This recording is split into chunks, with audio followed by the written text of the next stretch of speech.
Hello, welcome to Living Arts. I'm your host, Jackie Suarez. Thank you for tuning in. Tonight we are going to be talking to Alicia Morgan and Fred Romer. They are the founders of the Peekskill Film Festival. It's the very first festival that we're going to be having here in town, and we're very excited to speak to them. Welcome to the show, guys. Thank you for having us. Thank you for having us. Yeah, so things are really looking up here in Peekskill. We have our own film festival that we're going to be having. We're very excited to present it. Yes. So, you're also the curator of arts and cultural programming at the Field Library, Alicia, right? So that's kind of how this kind of got started. So why don't you tell our audience about that? Well, last year we'd gotten a grant from Entergy to put together a Black and Hispanic film collection. And I wanted to make it one of the most richest repositories of Black and Hispanic films in Westchester. And so these are for the films that people go and rent from the DVDs that they're renting. Out. Okay. Yes. And while I was doing that, I got the idea. I said, well, maybe we could show some of them in town. And I met Fred, and we decided, well, why don't we put on a film festival with and applied for some of the money for that to happen. Yep. And it sort of took off from there. We met two filmmakers, Mary and Christopher Smith, and they had agreed to help curate some of the films, and it just snowballed from there, really. Yeah, from the fall of last year. Well, so that happened fairly quickly. Yeah, relatively. Yeah, I think it was like Yeah. October we got together and started just shooting ideas around and kind of getting the ball rolling on the process. So just from this past October. From 2015, yeah. 2015. Okay, Yep. so Yeah. that was pretty cool. We were lucky. We got La Jaula de Oro. We contacted him and Diego, and he was very, very nice, very understanding, and we got his film for almost, a huge discount, almost nothing. And okay, so you have to pay for these films. no, all of them have been. All of them have been donated. All the time, but not for me. The Ryan Carmichael and Jason Stefaniak donated their film, donated their time to do a workshop. Marcus Carl Franklin, who's the star of the film, is local, and he's going to be performing for free. Yep. So, Diego's film was a winner at Cannes, one of the most awarded films in Mexican history, and. We thought it was very important to show that film, especially because it involves Guatemalan immigrants making the trip to the United States, and we felt that was important for the situation here in Peekskill as well. Right. So I think probably some of the audience, and even myself included, may not know what all goes into a film festival. So what is that exactly? Is it just a screening of films? Because this is going to be a little bit different because you're going to have workshops as well. Right. It's not solely just, you're not buying a ticket to go to a movie. Okay. Like just to go to a movie, like as you would go to, AMC or Regal or whatever. Like the Tribeca Film Festival. Right. Which is going on, started last week. Right. Which is crazy every year. Thank you, Robert De Niro. Yeah. So they, like Tribeca, they have usually artists or directors or some film industry individual talk or give some type of class for audience or for festival goers. And, we were thinking along the same lines of trying to make this an event, not just a screening, but an event where there is audience interaction, and it's not just, it's an active environment as opposed to just a passive screening. So, for example, But Not For Me, Ryan and Jason are coming down. Their film screens on Friday evening. It's the opener, the official film opener to our festival. And Friday evening, after their film, they will be present. We will have Marcus Carl Franklin, who is the lead actor in that film. He worked on the soundtrack to the film. Along with a few different artists, which actually that soundtrack won an award at Brooklyn Film Festival for Best Original Soundtrack. He is going to be there as well afterwards to talk, but also to perform one or two of the tracks from the film that's featured in the film itself. which audience members will get to see, which you're not usually going to see at something like this. Okay. And then the next day they're going to present a workshop where they're going to screen film clips from films that they believe are underrepresented by minority filmmakers, Ryan and Jason. So for them agreeing to do all this is really great. So. Yeah.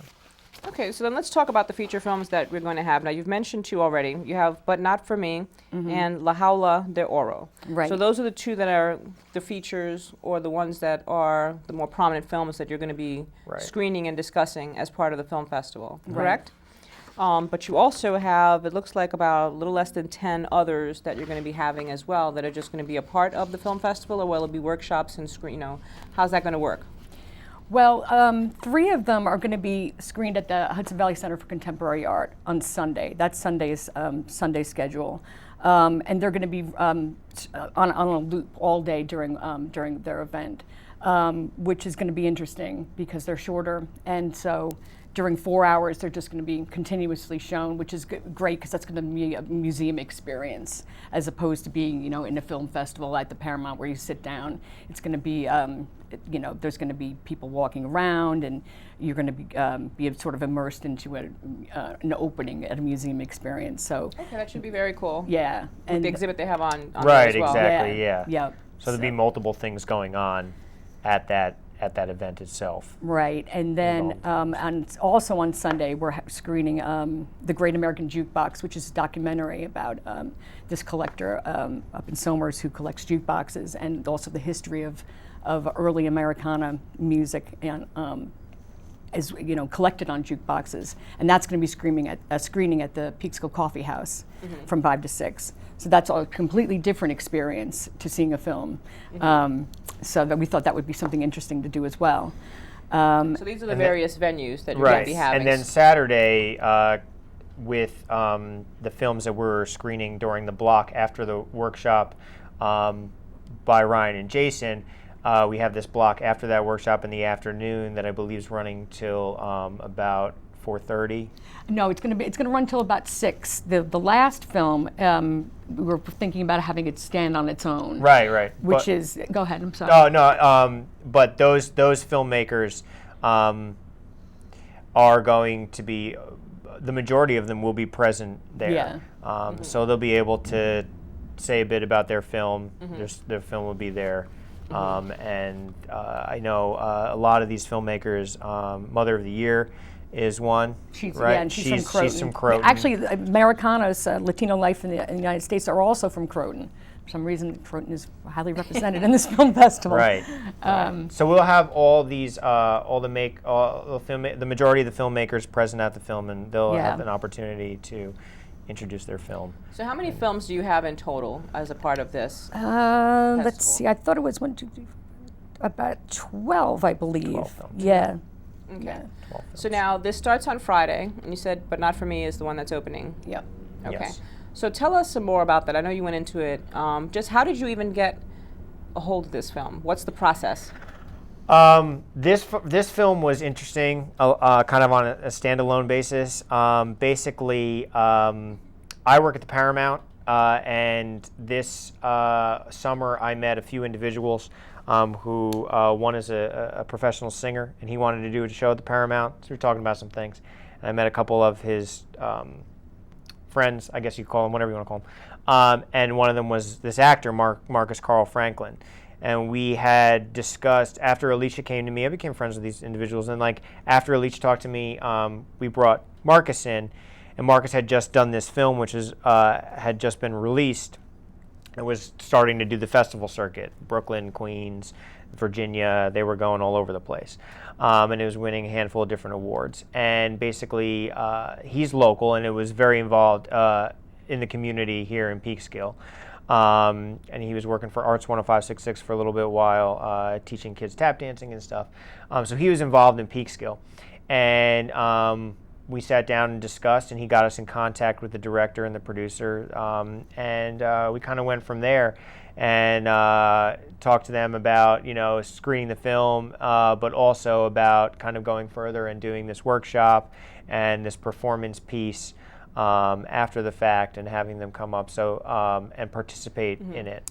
His involvement was pretty crucial in the beginning. He'd opened some doors for us. You know, he was a pretty for this area. He's a pretty well-known actor. He was in It's a Bob Dylan movie. Yeah, he did. I'm Not There, the Bob Dylan biopic with Kate Blanchett and Richard Heath Ledger. Gere. Yeah, Heath Ledger.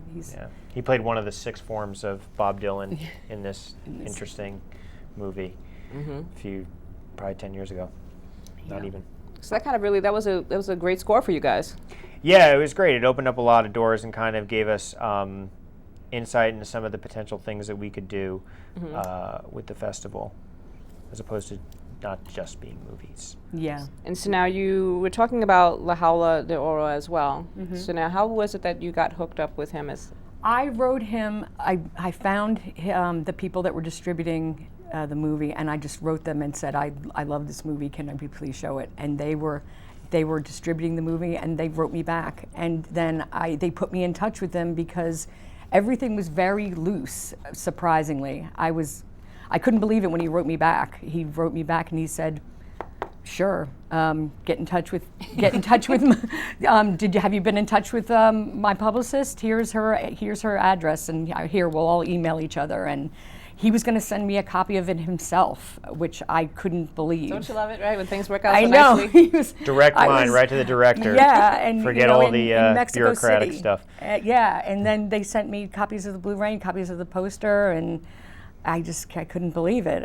He actually, fortunate. yeah, exactly. It's a great movie. It's decorated across Latin America. Yeah, all the world over. It's the most awarded Mexican film in history. So now I want to touch on just the whole aspect of this film festival being kind of geared towards Black and Hispanic filmmakers and topics, but this film in particular, tell us what this film is about. La Jaula de Oro. It's about 3 teenagers from the slums of Guatemala who decide that they're going to make it across the United States and make it across Mexico. Make it across the border. Across Mexico from Guatemala. And on their way, they meet another kid named Chalk who doesn't speak any Spanish. So there's that element as well. So at first, So what language does he speak? I'm gonna butcher it. Chotsu? Is he Native American or something? He's native, native, indigenous to. Yeah. So there's that element too, and that's all highly poetic to the. Wow, how interesting. To the It's a film with a lot of layers. Yeah, who's native? Who's the So they decide they're all gonna band together, and they're all gonna try to make it to America, and to the U.S. And along the way, it's not pretty. It's not it has its moments of very, very beautiful things, and it has its moments of horrific ugliness. And it's all about trying to get to the original title. La Jaula de Oro translates to the golden cage, but in America, it's the English title is the Golden Dream. So it got translated slightly differently. So yeah, it's a very intense and layered immigration story, right? And also kind of has within these layers, it shows the internal struggle even between people of different backgrounds coming together for a common goal, but and persevering through some pretty intense stuff. Right, and also the conflict between the natural world and civilization, with the indigenous culture and more quote unquote civilized culture. There is also Western. There's also that quoting, like I said, quote unquote, that clash as well. In the story of these teenagers, trying to make it across to the supposedly greatest nation in the world, and it's very, very harrowing, and I think people will love it, especially, like I said, with this population of Peekskill with Guatemalan and Ecuadorian and to a lesser extent Mexican immigrants. Well, just in the political climate right now, when there's this overwhelming desire to shut the door and to stop immigration. Right. Just to see something like this. Right. I It's think going to pique everybody's interest. definitely. So, great picks. Thank you. Thanks. Great picks. Thank Thanks. you. So now, so then the other films that were listed here, because on the other page, or what the other stuff I got off of your website, you have something here called The Way Out. And, that is interesting. That I'm going to also butcher the director's name, Toveston. Like I said, I'm going to butcher his name. It's one of the main actors was in Dog Day Afternoon. He's an older Italian American. He must be extremely old. Yes. Right? Because that film came out in the early 70s. Yes, it did. It's right? actually one of my favorite films. It's one of my favorite films too. Yes. But I was like, this joker must be. Yeah. No, I shouldn't say it like that. Yeah, it's about two gangsters. It's very short. It's Is it really? yes. I think it's let's see, 14 14 minutes, 7 minutes, 14 7 minutes. It's just short. Oh, nice. It's filmed beautifully, spectacularly, and the director, I believe, is from right here for Plank, I believe. I have it here in my notes, but it is spectacular. It is it's got a very, very good focus, very good, holds your attention from the beginning to the end. It's one of the better entries that we got. I really enjoyed it. Well, it sounds like it's a winner, but you have some interesting news you mentioned to me while we, in our green room, about the Pan Am film. So why don't you break that down for me? Well, since the bombing of Pan Am Flight 103 it's a different film. It's a different film for this entire festival because it is so. It's very serious, and it's not a. It handles a serious topic, and it's definitely not a feel-good film, and it's going to be harrowing for a lot of the victims' families that come here, because it involves. So they're going to screen it and have them come and watch it, huh? Yeah. Yeah, you were contacted by the director, Phil, himself. Yeah. who's from Orange County. Yes. Originally. Yes. Oh, and how he nice. was- Here in the Hudson Valley, and Right. you talked to him today. I mean, I talked to him today, and You we're trying to set up is to have a dedicated film screening of that. for them. Yeah. That's awesome. and some of the victims contacted Alicia as well. Yeah. Victims' Victims' families. Sorry, not Yeah. victims, but families of the victims. Now, this film has already been out, right? Or It's came been- out? It came out earlier, I believe earlier this year or late last year, and it's been screened in several film festivals, but nothing this close to home. Nothing this close to the victims' families, of which are scattered around Orange, Rockland, the tri-state area, and so this would be coming very close to home for them. So we really want to do it right and present it in a respectful manner. Oh, of course. And Yeah, not have absolutely. it, just put together with all, a bunch Right. of other films. So, Well, that was another good score for you. So everything is boding well for this first film festival that we have here in Peekskill. It's really starting to get some traction, yeah. and hopefully we have a really great turnout throughout the couple days.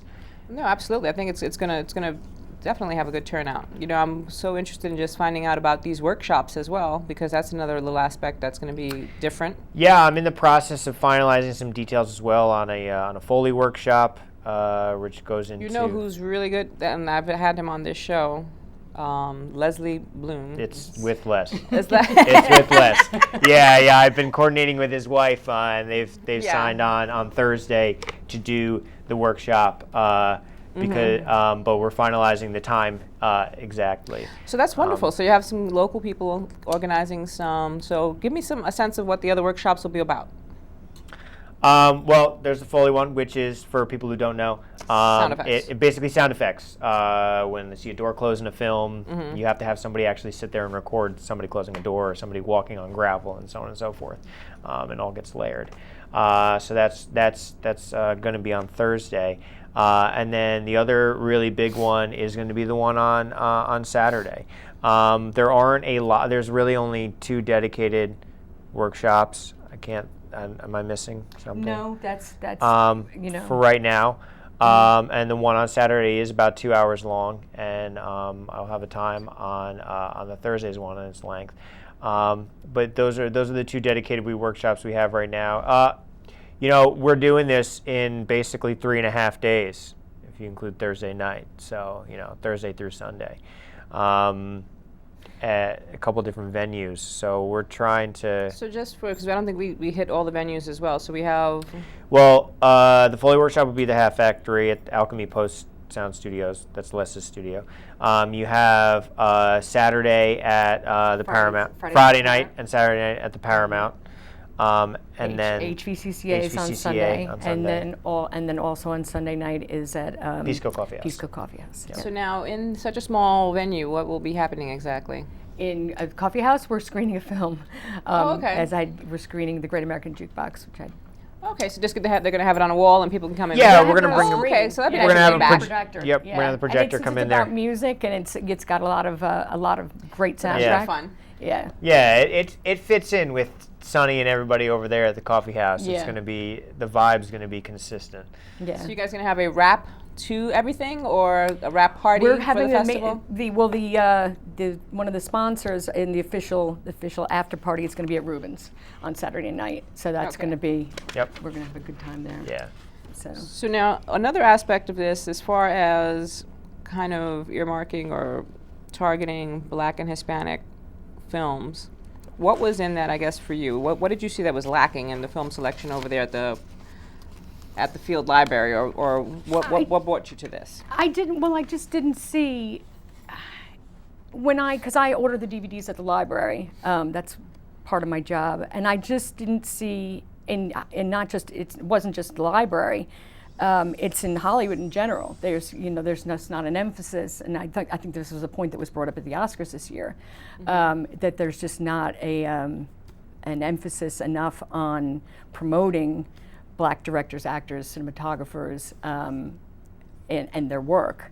So when I started ordering DVDs, for example, you don't hear about Charles Burnett's Killer of Sheep, for example, which is in the National Film Registry, and I thought it would be interesting to have a film festival that highlighted some films that you wouldn't necessarily see other places. So how could we do this? And how could we have a film festival that highlighted also filmmakers from the Hudson Valley and sort of tie those two together? Mm-hmm. So that's why I got the idea to do this and sort of tie both ideas. Mm-hmm. And what better place to have it than at the Paramount? Instead of just having it at the library in a small room, Right, to give it maximum exposure. So how has that changed, I guess, the films that you've had at the library? Did it improve your selections there? The grant made it so much easier to add films, and they're flying. Are they pouring in now? They are. They're flying off the shelves. They are. Well, people when they see films that they've never even seen before, and some rare films like Oscar Michaud was one of the first Black directors from the silent era. When they see films by him, they say, "Who is this? Who is this guy? I've never even heard of him." And so they have a real appreciation for films they've never seen before. So what have been some of the challenges you've had in organizing this, and how can people help? Well, donate. We're always support. Sponsor. Yes. And all the money You're still coming up a little short. I wouldn't put it that way, but we could always, all the money that's generated through this film festival is going to the library, to Paramount a little bit to work on. You said the teen center, I think, was part of it, right? Part of it is it's to programming, teen programming, to all of our programming, all of our operating expenses to the whole library basically, And as you know, libraries are in a crunch, in a financial crunch. So it's just it every little bit helps, and you'd be helping the library greatly by coming to this film festival. And Okay, so then. So all the money generated from this is going to these Yeah. types of programs and arts and educational programs. yes, at the field Yep. library. At the Yeah. Field Library and some of the arts and educational programs over at the Paramount, because they have also have a I wing. was teaching a class before I came here. Yeah. Okay, so what class were you teaching? I've organized a theater technical class through Arts 10566 program, and basically we're teaching a group of kids basically how the theater operates and getting them involved in tech, sound, lighting, all this stuff. And they have a performance at the end of June that these kids are going to be working on backstage with us, helping with all these aspects of the theater. That sounds terrific. So what else is happening at the library? Well, we've got a lot of great programs coming up. This month was Poetry Month, and we've had some great performers. We had Andre Noodle Rainey performed. We had Khalil Kormandi, who did last night. Yeah, he was just on a few nights ago, right? Yeah, he was last night. And another poet, Ronnie Gatz. And then this Wednesday coming up, actually next Wednesday, next week, is open mic night. So if anyone wants to come down, feel free. Oh boy. Yeah. So the library's been having a lot of happening stuff going on there. Yeah, there's a lot. I mean, we always do. We always have fantastic children's programming. It's fantastic. So you can call the library and ask for their schedule. As well, we have SAT math prep classes. All sorts of good teen programming. And all these things are free, pretty much. Everything is free. Everything is free at the library. We have movie nights on Mondays. So, yeah, you can check out the website peekskill.org and look at the calendar. So. Okay, so we're kind of running out of time. Yeah. So I'd like you guys to give us ways to get in touch with both of you in case people want to volunteer for the film festival, or they want to get information, or they want to sponsor, or whatever. Your best bet is to go to peekskillfilmfestival.org. And at peekskillfilmfestival.org, you'll be able to buy tickets. There's a contact link there that will send you to our email that we're filtering everything through. If you're interested in volunteering, sponsoring. We do need volunteers. We yes. definitely need volunteers. Any way that you're curious about getting involved, and whether that's just showing up and participating and being a patron. All the information is there. Full schedule. Clips. Clips. It's beautiful everything. Social media, Facebook, Instagram, all that type of stuff. Yeah. But everything's on the website. And there's links on the Paramount Hudson Valley website that'll bring you there as well. And also on the Field Library website. You can go to either of those. So the Field Library website is, you said it was just Peekskill? Peekskill.org. It's just peekskill.org? Yep. Okay.